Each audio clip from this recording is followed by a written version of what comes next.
Otep à tous, bien-aimés frères et sœurs, je reviens sur Thabo Mbeki.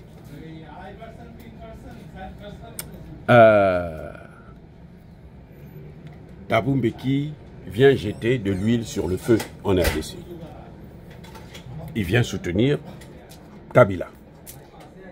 Visiblement, il soutient Kabila, il soutient Kagame. Il dit que malgré les accords, bon, la paix ne sera pas là. Même si les Américains imposent des accords entre la RDC et le Rwanda, il n'y aura toujours pas la paix parce que, bon, Kabila est rentré à Goma. En fait, il veut dire ça, Kabila est rentré à Goma. Et Kabila, c'est un Congolais, c'est pour ça qu'il veut le préciser. C'est un rwandophone congolais, mais c'est un Congolais, donc c'est une affaire entre les Congolais. Justement, le problème, c'est que Kabila, son problème, c'est parce que c'est un rwandophone. Donc, il a travaillé au Congo pour le Rwanda, pas pour le Congo. Ça, c'est un point.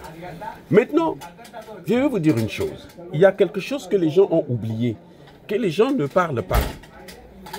L'attitude que Thabo Mbeki entend d'avoir là, en RDC, c'est pas la première fois qu'il est ridicule, qu'il est idiot et criminel.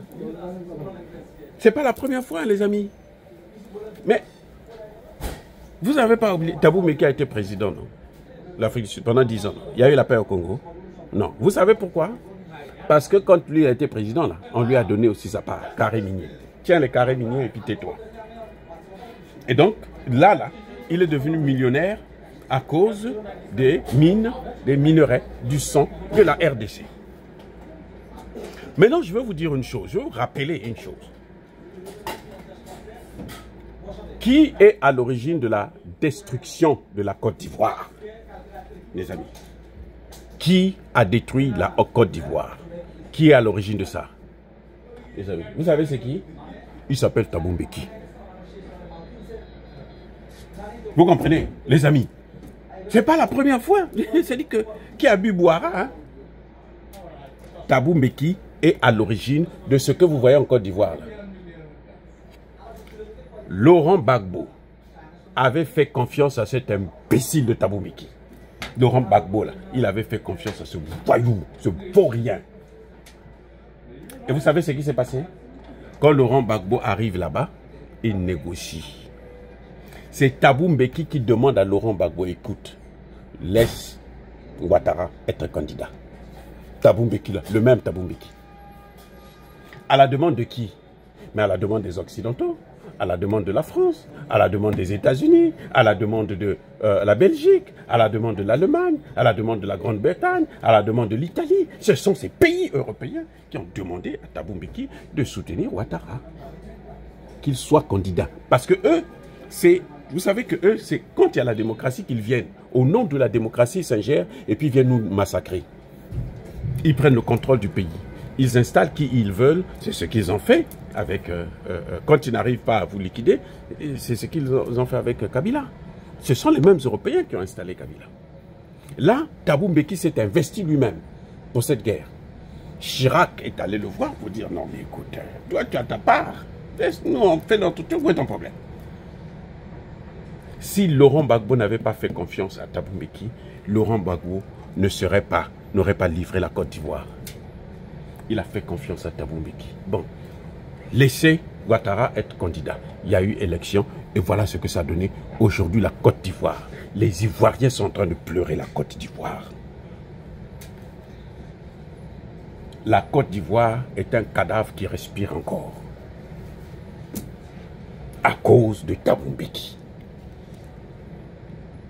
Les amis, il y a une autre chose.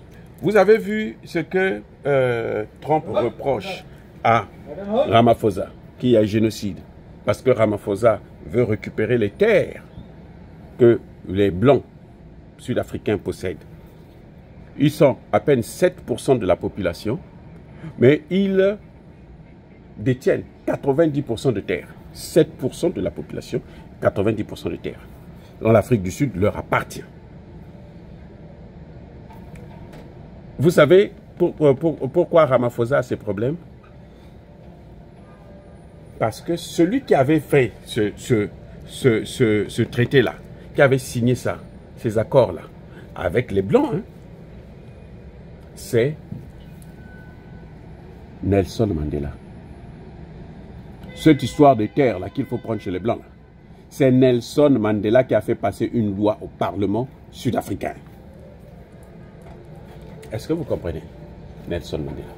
Nelson Mandela a fait un mandat. Il ne pouvait pas régler tous les problèmes. Ça se comprend. Mais ça, c'était tellement important qu'il aurait dû le régler. Il se dit, bon, je laisse la balle à l'autre. Mais lui, il a pris déjà l'initiative. Il a pris la loi. Et il a négocié ça avec les autres, les Blancs. Thabo Mbeki est venu. Il a pris, il a mis ça sous le tiroir et s'est assis pendant 10 ans. Son successeur est venu, la même chose, 10 ans. Maintenant, Ramaphosa a dit, il a fait 5 ans, le deuxième mandat, il dit, bon ça, je vais quand même mettre ça en œuvre parce que la cote de popularité de l'ANC est en train de baisser à cause de quoi? Mais c'est à cause de tout ça. Donc il se dit, non, pour relancer la cote de l'ANC, je veux mettre ça en œuvre. C'est pour ça que lui, il a des problèmes. Donc Thabo Mbeki est à l'origine des problèmes en Côte d'Ivoire, il est à l'origine des problèmes en Afrique du Sud. Si lui, il avait fait ça à l'époque, Trump n'était pas là, on venait de sortir de l'apartheid, le monde aujourd'hui serait déjà avancé très loin avec ça. On n'aurait plus en parler. On n'aurait plus parlé de ça. Mais Thabo Mbeki ne l'a pas fait. Vous vous rendez compte? Et ce type-là vient pour donner des leçons en RDC. Vous croyez qu'il peut régler le problème de la RDC? Hein? Vous croyez qu'il peut régler ça? S'il a détruit la Côte d'Ivoire, s'il a détruit l'Afrique du Sud, pour ses propres intérêts personnels, vous croyez qu'il peut régler le problème de la RDC? Mais il vient pour jeter de l'huile. C'est un bandit, c'est un criminel, c'est un voyou, c'est un vaurien. Les amis, ces histoires-là où on tolérait des idiots comme ça au pouvoir, c'est fini. Non, non. On ne peut plus continuer. Ça fait, le Congo, c'est déjà 20 millions de morts. 20 millions de morts. Pas 20 milliers, hein. 20 millions de morts. Vous voulez combien? C'est 2 fois la population rwandaise que Kagame, lui, a massacré. Ça suffit.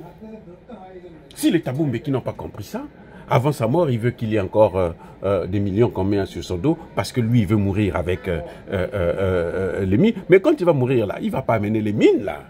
Vous savez, même nos présidents là, qui sont là au pouvoir là, depuis 20 ans, 30 ans, 40 ans, 50 ans, 60 ans là, ils vont mourir là. Ils laisseront tout ça, les amis. Personne ne part avec. On est venu nu là, on repart aussi à poil. Il n'y aura rien.